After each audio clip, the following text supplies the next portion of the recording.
I am a woman. I am all woman. I am sensitive and sensual and sexy. I am strong. My body is a gift in which I can give to whom I choose. I will not be ashamed of the God-given pleasure. I will not be ashamed of my feminine traits. My gift I share with who's deserving of my universe. I'm the blessed because time was taken in my creation, perfection, and the imperfect ways where I was designed. And Connie is what he's called me to be.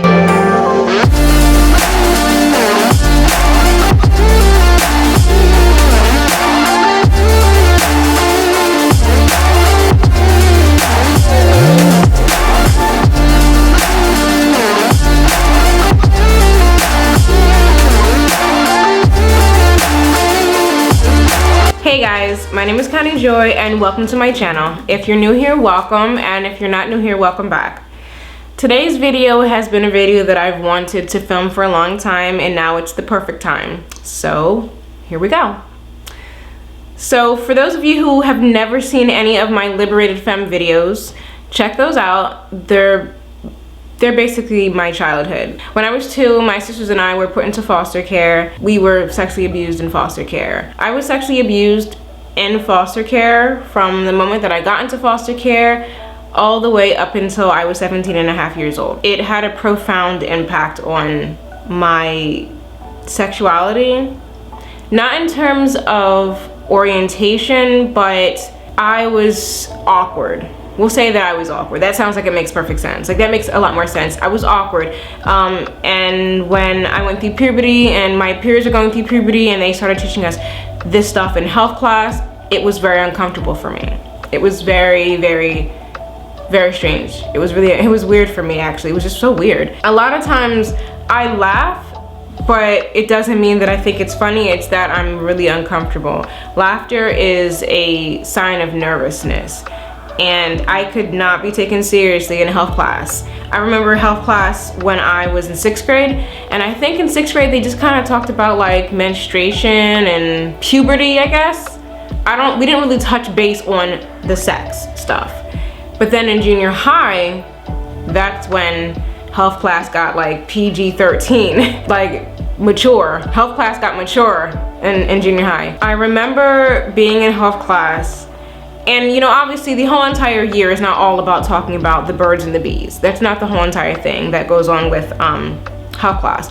But when they do bring it up, when you are focusing on that part of the chapter, it was very stressful for me. It was really strange for me because I was sexually abused, so I didn't really know how to behave around that kind of stuff. It wasn't normal because me being sexually abused was such a secret. It was a big, huge secret.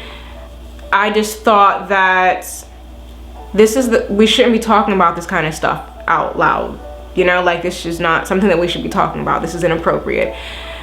When we would popcorn read, I would literally count every single kid in front of me to get to the chapter that would be, the paragraph that would be mine, and I would just skim it and make sure it didn't say vagina or penis or semen or pre-cum or orgasm or ovulation or ovaries. I would just try and read everything to make sure, because I didn't even want to say it out loud. I remember the teacher getting mad at me because I just burst out into laughter when he was reading. And I was a mess. I was a mess. And people probably thought, you're so immature. I was like, nah, I'm abused. I'm damaged. Well, at that time, I didn't know at the time when I was going through puberty, when I was learning about this stuff in school, I didn't know that the way that I responded to just being in a regular school environment, learning about my body, that it made me uncomfortable. It was because of the abuse that I went through.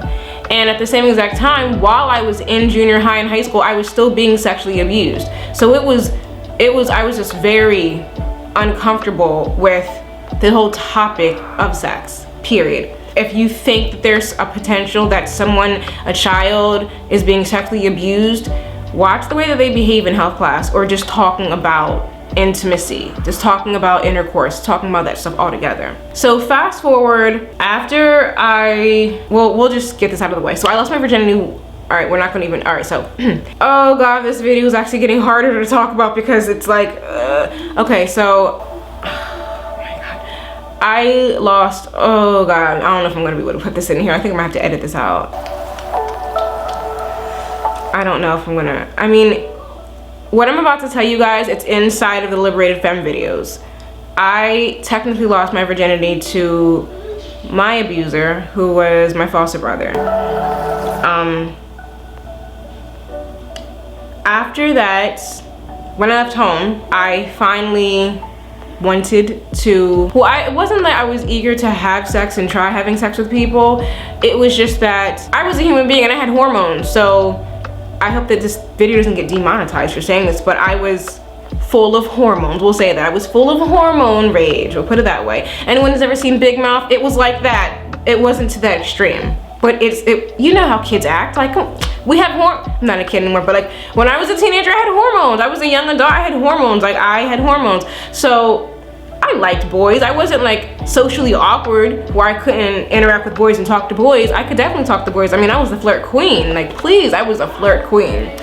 But I was sassy and I had, you know, my little smart mouth and my little attitude, and yeah, I could definitely, but yeah, I could run some good game. Back then. I'm retired now. Just don't have time for it anymore.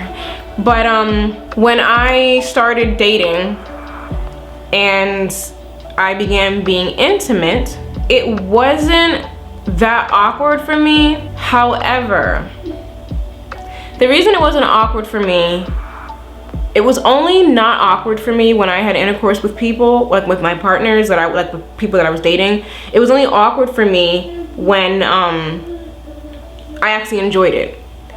Because I'm not trying to make anybody feel bad, but it's not always good. It's not always worth it. It really is not. It's like depending on the person, it literally can be like I could take it or leave it type of situation. It's not always good. So when it wasn't good, I didn't feel anything. I was not emotionally attached. It just was, I mean, because obviously, in my personal opinion, for intercourse to actually be good, I have to have some kind of emotional attachment to you. Otherwise, I'm just sleeping with a stranger. So there's not a lot of enjoyment out of there. However, the hormones that get you in that position, that make you just want to anyway, they get you there. I mean, that's just a natural human instinct. It's part of, you know, the way that your body was made.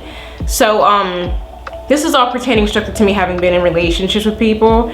I didn't just go out promiscuously running around sleeping with random people. I was big on needing to actually be in a committed relationship with the person that I was sleeping with. So at least I was committed anyway. When I had intercourse and I actually enjoyed it, it was pleasurable, I would actually feel guilty that I was being pleasured. And I used to cry if I orgasmed. I felt guilty. I felt bad. And I would obviously, like, I would hide my face and, you know, turn my head or whatever, but I felt really guilty for a very, very long time because, and I couldn't figure out why I felt bad. And I was just like, was the sex that bad that I just really feel like this was a whole, why am I crying?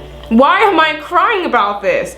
And it would be immediate though. Like as soon as I climaxed, I just felt terrible. It made me feel like a weirdo. I felt weird.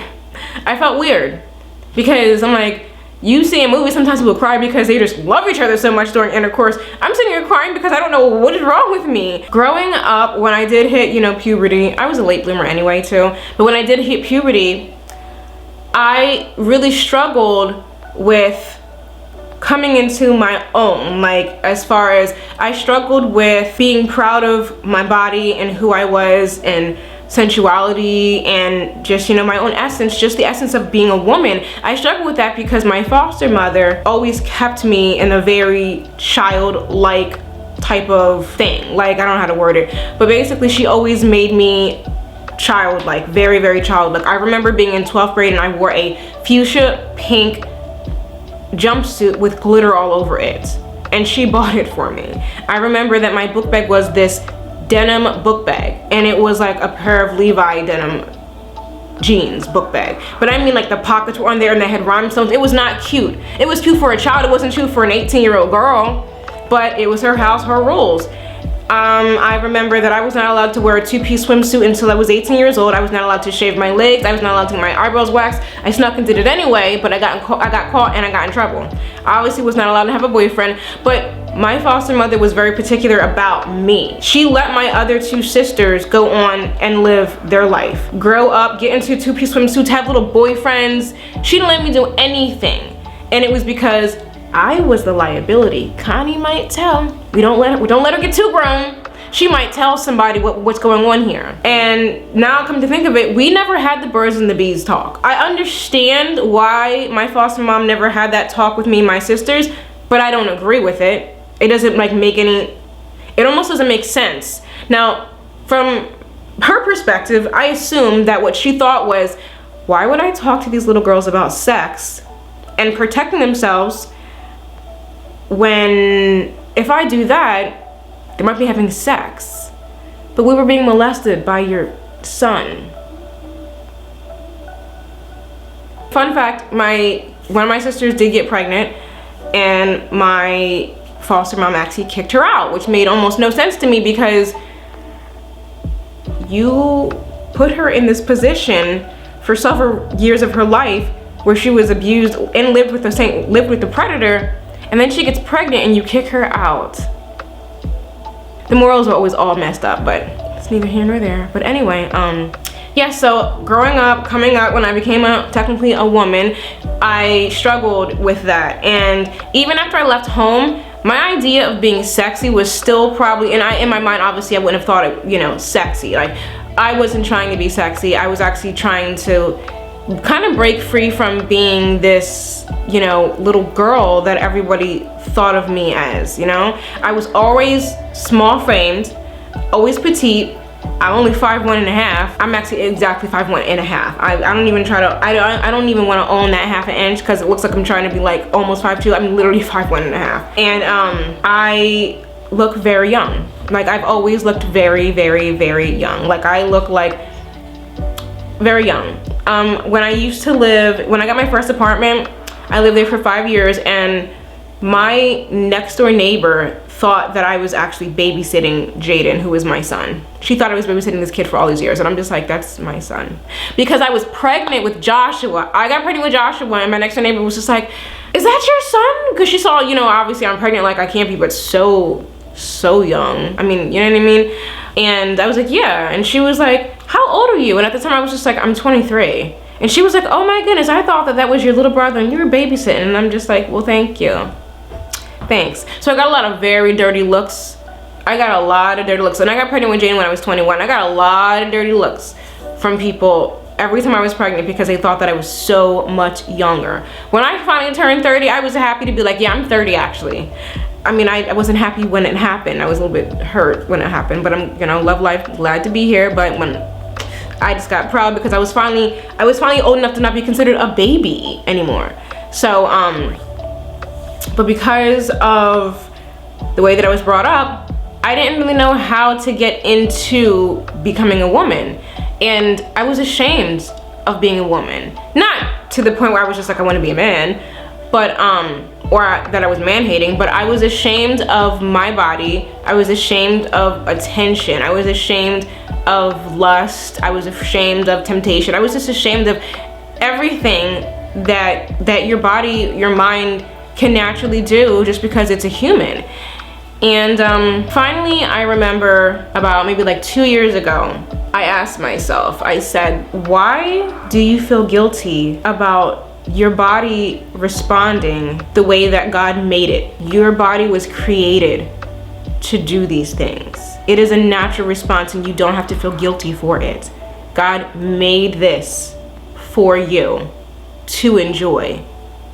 So enjoy it. That's what you were made to do. It's not like you have a sick mind. This is not, it's in your mind that you think that, but that's not true. You don't have a sick mind, honey. This is the way your mind was created to think. You're supposed to be intrigued by someone. You're supposed to you're supposed to respond. Your heart's supposed to race when you're around somebody that you're attracted to. Not like heart attack race, but your heart is supposed to race. Your hands are supposed to sweat. You're supposed to bite your lip because you're just, you know, it's a human reaction, it's a response. It is instinctual. It is not usual for someone to see children and think of them sexually. It is not usual for someone to get pleasure out of violating someone. It is not usual for someone to be satisfied, sexually satisfied, by bringing harm to anyone, but to a child for that matter. It's not usual. That is a very sick way of thinking, and that doesn't make any sense. There is something wrong with someone like that. What happened to me could have really actually messed me up. Some people go on like a really deep end sexually, and I'm not judging anybody. But what I'm saying is that if it's rooted by sexual trauma as a child, then there's something wrong.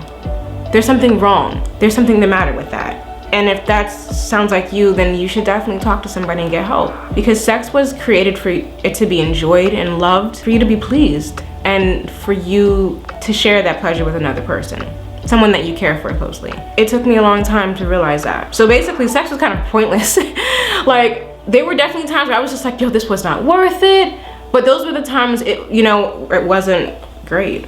It wasn't great. It wasn't worth it though either. And then when it was good, I was just like, oh my God, why do I have to feel so guilty about this? Like, I didn't do anything wrong. Like, yes, I'm not married, but sex was created to be enjoyed, and I am not ashamed of that. I'm not ashamed of it anymore. If I want to share my body with someone, that's my choice. And I get to make it. It's not being taken from me. And I think that that's probably why so often victims, survivors, are so promiscuous, because they feel like they can control this one thing. But your value does not lie between your legs. It really does not. But it's your gift to give to who you want. And if you are proud of who you are, that's all that matters. I'm really proud. I'm very proud of who I am and where I've come, and I'm really grateful for this epiphany that I had. And I know that this is something that other survivors are going to struggle with if they don't already struggle with this or don't understand what this is or why. You know, there are kids, there are teenagers that are in school right now that are uncomfortable in health class, that are uncomfortable changing in the locker room. Like, I used to not, like, yo, I didn't want to get changed in the locker room because I wanted anybody to see my little titties. Like, get away from me, everybody get away from me. And I'm just like, y'all all looking at me. No one's looking at you, Connie. No one's looking at you. But I'm in my mind like, I was so uncomfortable. Like, yo, I was at birthday parties getting changed in the closet after we got off the pool, because guess what? We're all girls. Well, I'm different. I'm a different type of girl. And now I could really, like, yo, I didn't see too many bodies, both men and women, because I'm a nurse. Not like that. I'm a nurse. I didn't see bodies like that. Because I do my assessments. It doesn't faze me anymore. But it's not even just that. It did creep me out. When I first got into nursing, I got into nursing 9 years ago. So the way that I think now is not the way that I thought then. So when I got into nursing, it wasn't being exposed to bodies naked over and over and over again, and straight casting people being like all up in the body area. It wasn't that got me numb to it. It was me actually embracing my body and being comfortable with my body and what my body is and what my body does. You know, once I got comfortable with that, I stopped caring. Like, I stopped caring. It doesn't bother me anymore. So if this video sounds like you, I want you to know that you are beautiful. Do not be ashamed of your body. Do not be ashamed of your body being pleasured or giving someone pleasure. Sex is a beautiful thing. Making love is a beautiful thing. And God created it. Like, granted, he created it for, reproductive reasons, and he wanted it between a man and, you know what, we're not gonna get into all that. It is my way to express the way that I feel for someone else, and in a way that words can't. But it was also created. It was gifted to me. It was gifted to everyone. And I'm not ashamed of that, because I know that the things that I feel and think sexually were things that God would want me to think. They're normal, and I'm really, really blessed for that. I really am. Like, I know that I'm an exception, and sometimes that's hard because you feel for the people, the other survivors, but then when you're the exception and that you, and I don't even want to sound like I'm being conceited when I say this, because it was hard. I fought so hard, and I'm still fighting hard to be the exception to this rule.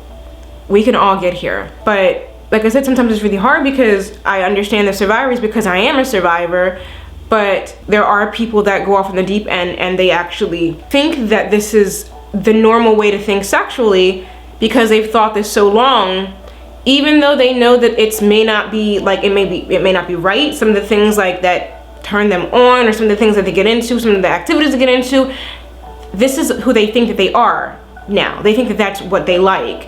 And if it, like I said, if it's stemming from childhood sexual abuse, you don't know what you like. You don't know what to like. You were taught what to like. So before I start crying, let me get out of this video. I want you guys to know I'm never gonna stop making videos like this. I'm never gonna stop talking about it because I'm still healing, and every milestone that I reach, I'm gonna share that with you guys because I want everyone to get here too.